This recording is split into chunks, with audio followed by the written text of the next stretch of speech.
আজকে বানাচ্ছি চিংড়ি দিয়ে ফুলকপির রসা। এর জন্য আমরা প্রথমে চিংড়ি মাছটাকে ভালো করে ধুয়ে নেব। তার মধ্যে নুন হলুদ মাখিয়ে কিছুক্ষণ রেখে দেব। এরপর একটা মিডিয়াম সাইজের ফুলকপি নিলাম এবং তাকে ছোট ছোট আকারে কেটে নেব।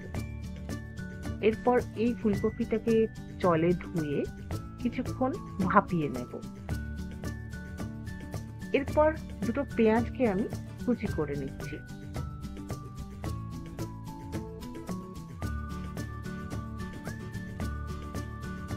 পেঁয়াজগুলো মিডিয়াম সাইজের হলেই ভালো। কিছুটা আদা নিলাম এবং একটা মিডিয়াম সাইজের টমেটো নিয়ে নিচ্ছি।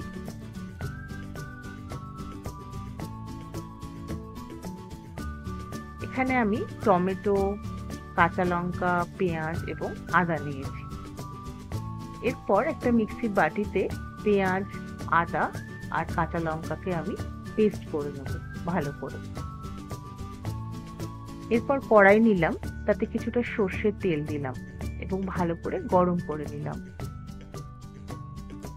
এরপর চিংড়ি মাছগুলো আস্তে আস্তে তেলের মধ্যে ছেড়ে দেব এবং হালকা করে ভেজে নেব। খুব বেশি ভাজার দরকার নেই, হালকা ভাজলেই হবে। এরপর সেই চিংড়ি মাছগুলোকে তুলে রাখছি। এরপর সেকেন্ড ব্যাচও আমি ভেজে নিচ্ছি। এরপর ওই কড়াইতেই কিছুটা সর্ষের তেল দিলাম, তাতে কিছু ডুমো করা আলু দিলাম এবং ভালো করে ভেজে নিলাম। সামান্য হলুদ আর নুন দিলাম, তাতে গিয়ে আলুর গায়ে ভালো করে নুন হলুদটা মেখে থাকবে। তো আলুগুলোকে তুলে রাখলাম। এরপর ওই তেলেই ফুলকপিগুলোকে ভেজে নিলাম কিছুটা হলুদ আর নুন দিয়ে। ভালো করে ভাজতে হবে,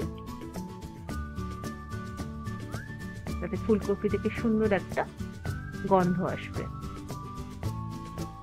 এরপর ফুলকপিগুলোকেও আমি তুলে রাখছি।